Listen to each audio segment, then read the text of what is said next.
Uh, this is an exam that is required of all MA students. It begins on the first day of classes in the fall semester, and the exam itself is conducted in the first weekend of May, the following semester. The exam is based around knowledge of 10 texts announced in August. Those texts for this year are The Fellowship of the Ring, In the Castle of My Skin, Frankenstein, Howl, The Awakening, Othello, The Color Purple, Paradise Lost, Quahog, and a biography of the English language 3rd edition. The courses we offer throughout this year will address each of these texts. However, it's not expected that students take 10 courses in their first year. They should think about which subject areas they are weakest in and pursue those classes to sort of complement their knowledge. So I'm going to answer questions, but maybe I should at first say sort of general overview what the purpose of this exam is. This is an exam that you take halfway through or roughly halfway through the MA program. It is an assessment exam. So the faculty are looking to sort of check in with students to see how well they can write about literature, synthesize across periods, engage with criticism, and sort of articulate arguments about literature. It will be a essay exam. So you will receive 2 prompts, and you will respond to your choice of one or the other, and you'll have 3 hours to write an exam. It is open book, open notes, so you're welcome to bring all sorts of materials in. The only thing it's not open to is digital files. We want to make sure that you're actually composing the essay during the time. The question is going to ask you to speak to one specific text and then relate it to 4 other texts that you choose from the list of 10. So, for example, it might comment on a passage in Frankenstein talking about Frankenstein's creature and monstrosity, and say, talk about literary representation of monsters in 4 other texts. The expectation here is that you know all 10 texts thoroughly, right? That you can speak about each one with attention to detail, particular scenes, you know the characters, you know the plot. With the biography of the English language, that you know the major issues addressed in that text. We also expect that you understand a little bit about the context in which that literary work was produced, right? So if it was Frankenstein, that you would know a little bit about England in 1818, about Romanticism, about who Mary Shelley was in relation to the other authors of the period. That sort of grounds your work. We also expect that you'll be able to address each of the works, the recent scholarship on each of the works, so that you would know sort of some major articles about Frankenstein, each of the other texts. If you get something like the Norton Critical Edition, they'll have critical essays in the back. Being familiar with 3 or 4 of those essays is sufficient. You don't have to understand the entire scholarly debates about these texts, which are, I mean, if you take Paradise Lost, it's a huge task. But you should know, 3 or 4 different ways of reading the text based on scholarship. A superb assessment exam will not only address the primary texts, but will be able to speak to some of the texts. So about that, like 3 or 4 readings. So for instance, like Frankenstein, you could talk about like the monstrous element, maybe talk about like colonialism or imperialism, feminism, race. Like those would be different kinds of ways to approach the text that you'd be looking for us to have an understanding of, right? Absolutely, that would be a perfect way to approach it. And if the nice thing, if you do that, if you say, I'm going to try to find a feminist reading of Frankenstein, I would say you should probably also think about feminist readings of other texts on the list, so that if you had a question in which you could talk about feminism, you could sort of link the texts by that and have scholarship at your fingertips that that you can address as well.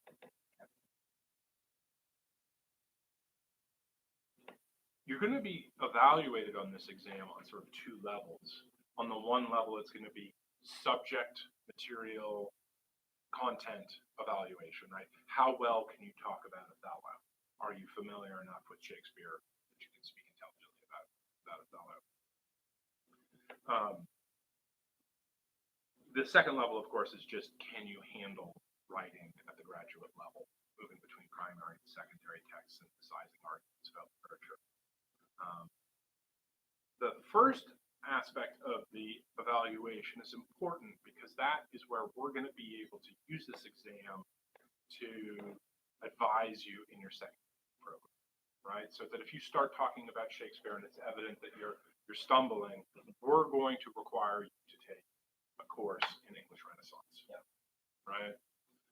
If you struggle with Frankenstein and sort of have only platitudes to speak about Romanticism, then we'll require that you take it.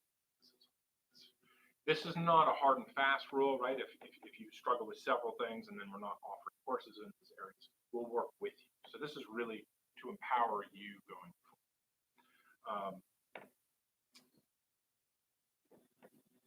The assessment of your graduate level writing is going to sort of put a hold on things. If your writing is not up to par, we're going to really pause before we say you can write pieces, right? Maybe you need an additional semester of working on courses and research papers before you take on the project.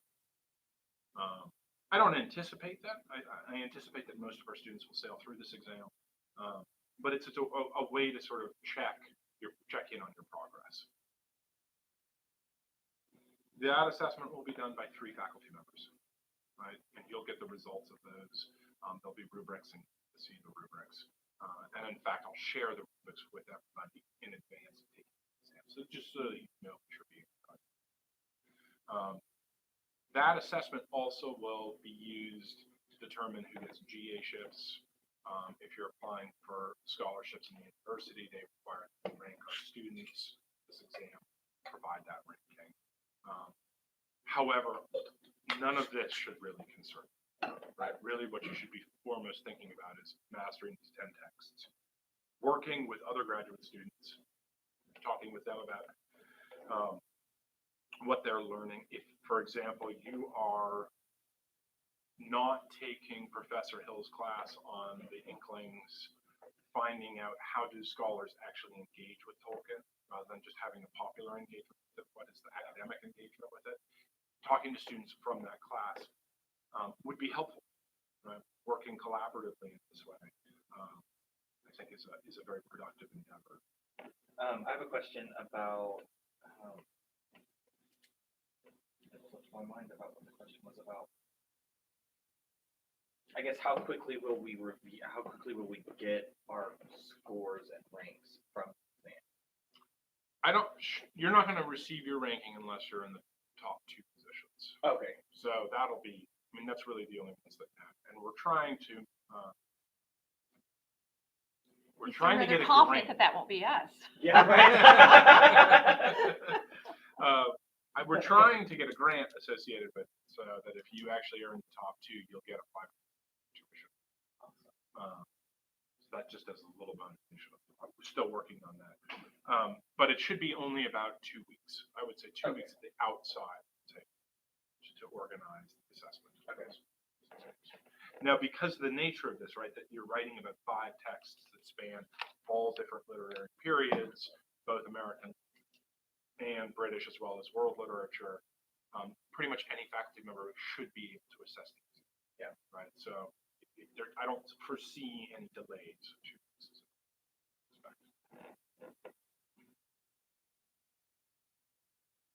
Other questions? Just, do you want to talk a little bit more about giving us some tips about how to study for this? Sure. If we start with the idea that the question is going to identify one text that it will ask you to talk about, and then elaborate in discussing 4 other texts, I think the first step, of course, is to understand each text. but then I would start drawing comparisons, anticipating what the questions, right? What the questions necessarily have to be broad, right? But questions like you suggested, Mac, about imperialist readings, right? It would be good to sort of think, okay, if I had to talk about Othello, how might I approach the text as a post-colonialist, right? That's obviously, it sort of brings out characters like Island, Prospero's slave. Yeah. Yeah. Haven't worked to that one yet. Slipping my mind, and that's embarrassing. It'll come to me. But there's island inhabitants that are sort of natives in that text, and that would be an easy comparison to looking at the moment the monster in Frankenstein talks about himself as an inhabitant island. And of course, then you could go right into Castle Skin, which is right. So, and I would just start drawing those connections. And in fact, having a graduate student meeting where you sit down and hash out sort of ideas of connections between these texts, I think would be really productive. And then once you have some of those ideas, look at the scholarship, go back to the texts, think about passages that you might actually address. Because it's an open book exam, right? You can actually have starred passages. Yeah. So if it's like, if I'm going to do a feminist reading of this text, I should talk about this passage, right? And have that all set up so when you go in to write the exam, you see the question and be like, oh, I've made these kinds of comparisons before. I'm gonna through those. That's the way I would do it. That makes sense. And I would sketch out charts that have, if this is an issue about race, if this is an issue about class, if this is an issue about nature, right? And sort of have page numbers set up and passages from scholarship. I do think it's a really good idea to photocopy the critical articles, unless they're in books that you're going to be bringing, photocopy them, put them in a binder, and bring that binder, right, with starred notes about passages. And in part, this is sort of like a professionalizing exam, right? In the sense that if you get a call for a conference, right, a call for papers, it's going to say, the one that I was just looking at, and this is sort of a funny one, is Scottish authors in the South Pacific, right? Interesting. And I really wanted to go to this conference, and I was like, how many Scottish authors are there in the South Pacific? Like, what a niche conference, right? But then, so what I did is I went through all the things that I work on, and I was thinking, how can I make connections to that conference, right? And one of the things I work on, the principal area I work on, is radical cultural and romanticism. And a lot of the romantics who were radicals ended up getting transported for punishment to Australia. Yeah. Right? So using that, I was like, well, I'm going to look to see if there were any Scottish romantics who got transported, and indeed there were, right? So just trying to make these connections, and then I started a little bit of research, and I found all sorts of interesting stuff, and I was able to type something. Because there's a time limit, right? Call for papers, you only have so much time. And that's sort of what this exam is prepping you to do, right? When you're on your toes, sort of fielding questions about texts that you should answer. So if we do get together, and I know like Kathy and Marnie have gotten together and reviewed Frankenstein, planning to go through others. We've just kind of slowed down through the course of the semester, but with that working together, like there's going to be shared knowledge, shared ideas, shared opinions. How, like, if we end up writing about Frankenstein and we highlight the same passage and we talk kind of the same opinion, like, how will you guys grade that if we kind of share like feminism as seen in this same passage? You know, you have three people that cite the same passage, feminism and Frankenstein. Like, is that going to flag for you guys to worry about authenticity, I guess, or something like that? That's a great question. And no, nowhere on the rubric are you going to be evaluated for the original. Okay, that's not what this exam is exploring, right? if I went to a conference and asked romanticists, what's the sort of what do you need to know about Frankenstein? If I pulled that all together, they would probably all say roughly the same thing, right? What's current scholarship? Does that make sense? That's sort of the baseline, and that's what we're really looking for you to do. If you all write very similar exams, that as long as they're good, right? But also, in my experience, even when students looking for you to do, if you all write very similar exams, that as long as they're good, right? But also, in my experience, even when students converse with each other and have the same sort of thing, when you actually go to write it, it comes out different, right? So I don't think you need to worry about authenticity. Another way of thinking about this for me is I would be thrilled if all of the MA students had roughly the same texts, and then they could come back for alumni events and review. Hey, do you remember reading Howl and how long it was, right? And then you're sharing the opinions, and then you'll naturally sort of have slightly different takes on it, especially what.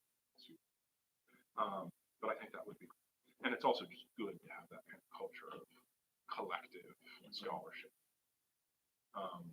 And again, right, if someone is taking a class in Caribbean literature, it's good if they can share what they're learning in that class with other students.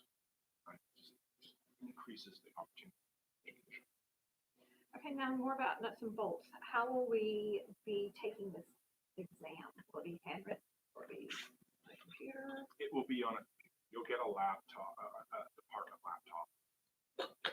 If for some reason you really object to working on a computer, just want to have a pad, write it by hand, we can probably accommodate. But most of the faculty prefer reading typewritten things just because of pain issues. My handwriting is terrible, and my hand would be killing me after the first 30 minutes. So thank you. But we will provide those laptops, and they will have Word. Probably like do something like disconnect, but they will be off Wi-Fi. So yeah, they'll be off like Wi-Fi. Try to cheat. Yeah. I don't think any of us would be academically dishonest, but yeah. And then it's another good thing is that you don't have to provide a bibliography.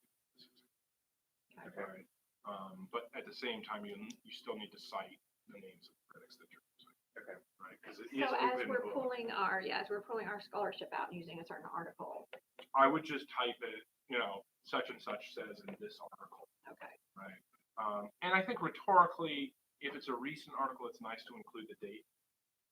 Right. Just so that, if it's 2015, you're demonstrating with that. That's yeah. That looks good. Now I noticed that especially in the critical editions in Frankenstein, all those articles are dated. They are dated. They always try to balance between articles that have been sort of seminal and very important and keeping it current.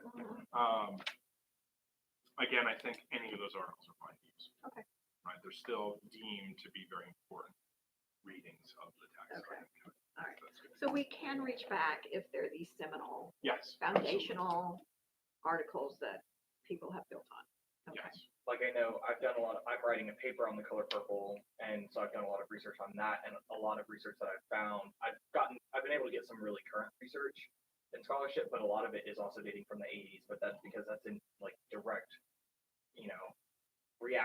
reaction to the book being published. Yeah. So I feel like there's kind of, like it's two different ways to look at it. Yeah, absolutely. And if you want to talk about contemporary essay, that's sort of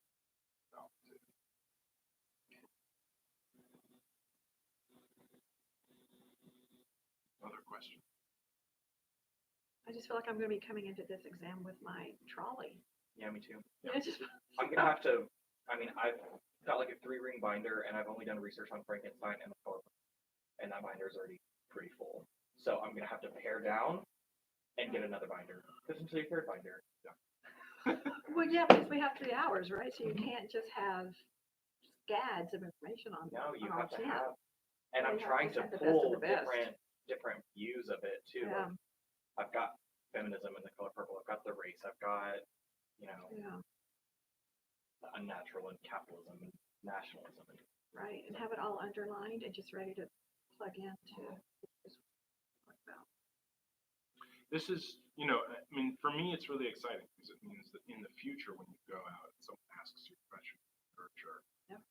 you're going to have 10 texts that you know and can talk about in all sorts of different ways, and they're not going to make sense to anybody else. They're like, why do you always talk about The Color Purple, right? yeah, as a white man, why do you talk about The Color Purple so much, Mac? But that's super great because it means that you can really do any kind of literature. Yeah. Right. And that's what a master is sort of supposed Okay, to be, right? all right. So, So I can talk about Lord of the Rings with my kids. you can talk about Yeah. literature, and you can say, you know, to somebody who's like, oh, isn't that young adult literature? You can say, yes, but it But- connects Yes. to things like Paradise Lost, to Frankenstein, Exactly. right? And it's also connected to sort of early 20th century American literature in these ways. Right? And I think that'll be an exciting thing. And you should enjoy this. I Oh, know that doesn't. Hold on, let me go back and write that down. I know that doesn't. Enjoy. It's such a.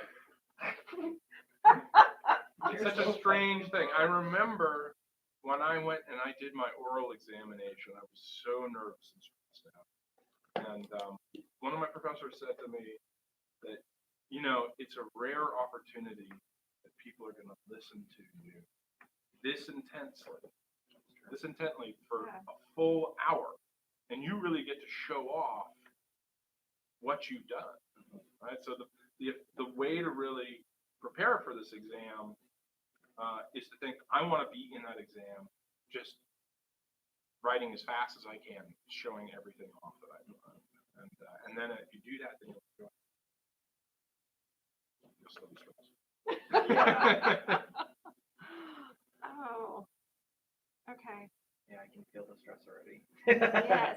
Do you have any recommendations about how to pace ourselves? I was going to say, I would,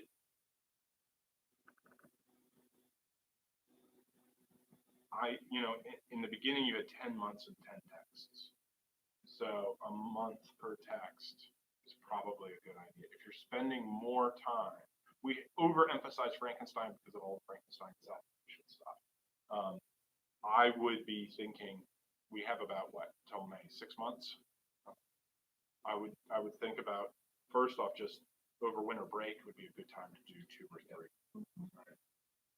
And then make sure that you're dealing with each one in the subsequent time.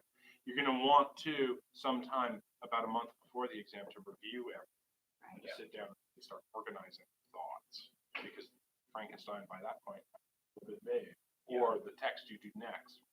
Like, my suggestion is if you're taking a course where any of these books are in it, and you have the choice of writing a final paper, write it on. Yeah. Right. If there's a text here that's particularly intimidating or scary to you, right, either sign up in the spring for the course in which it's going to be taught, but if it's not, do it first. Yeah. Right. And don't over commit to that one particular text, right? You're going to have some flexibility. You know, you're going to have 2 questions, so you may be able to avoid one text. But if you avoid 2 texts, and that's the target of both questions, you could be in trouble, right? Yeah, So you shot yourself in the foot. you shot yourself in the foot. So you want to make sure to read all of the texts and give them some attention. Do you know, I mean, given that it's 3 hours, is there a page amount that you guys are targeting for us to write on the exam? That's a great question. I think if you think of what the expectations, what we have to assess, that should give you a sense, right? So I would say to be able to speak, you're going to want to speak to each text, demonstrating that you understand that text, its significance, its cultural history, some scholarship. I would say at least a page per text. Yeah. Right? Yeah, like a page, 2 paragraphs. Yeah, 2 full paragraphs. So, I mean, I think at minimum, you're going to be expected to write about 5 Okay. You don't really in an exam like this have to have an introduction and a conclusion, right? There's not much there. You don't want to spend too much time setting up for a synthesis because it's going to sprawl too much. Yeah. I would sort of engage first with the identified text that the question is sort of saying, speak to this. And then I would use the next thing, sort of section to address another text. And not worry about the traditional introduction. 5 pages, I think, would be a minimum. I think 15 pages would be an outside max if you're a very fast writer, right? But my feeling is if you're getting into that range of 15, you're probably slipping into plot summary. Right. Right, and that you don't. Yeah. Right. You want to be working more analytically. So I would say between 5 and 15. And balance. I mean, balance is going to be important, right? That if you write 5 pages about Frankenstein and then half a page about The Color Purple, half a page about half a page, it's not going to do what we're looking to assess, right? So thinking about speaking roughly the same amount of text.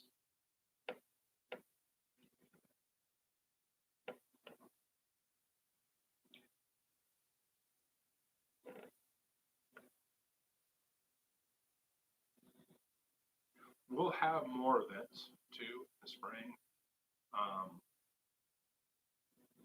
We'll try to not only have the courses sort of present these texts or engage these texts, but also have opportunities, guest speakers, lectures, and other kinds of things. And I welcome from you all to hear ideas about what kind of events would be helpful, right? We'll run another one of these workshops too, where we sort of talk about expectations. No, I love that idea. I would love Yeah, to I have do. lectures on each of these books by whoever you have faculty who know each individual work best. That would be really helpful. Yeah.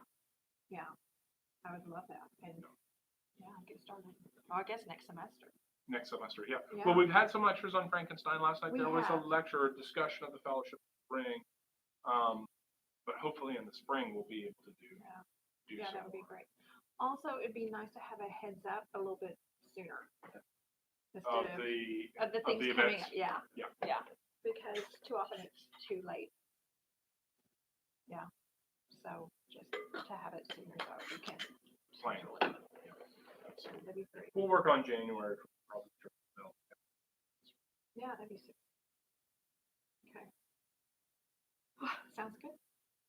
And again, anytime you have any questions, email me and I can send out responses to all graduate students. Okay. Questions about the exams that they have. Yeah, that sounds good. I know a lot of people have been asking me questions, and I'm like, I don't know a lot. I was like, I know I work for Dr. Dipson, but I don't know a lot. I'm in the same boat as you guys. Yeah. Well, we're working through it, right? This is new, so Right. there's going to be some bumps, but Yeah, we're like, you are the guinea pigs. We're the lemmings. Lemmings run all in a huge group, and even if they go to a cliff, they just continue. great. That's encouraging. So the grad assessment exam is the cliff, and we're just running towards it. That's right. Oh, great. I want to be in the back of the pack so I land on the top of you guys. Yeah, no joke. Yeah. Oh, Are we done? I I guess so, think yeah. so. Will you stop the video? Thank you all. We'll see you soon.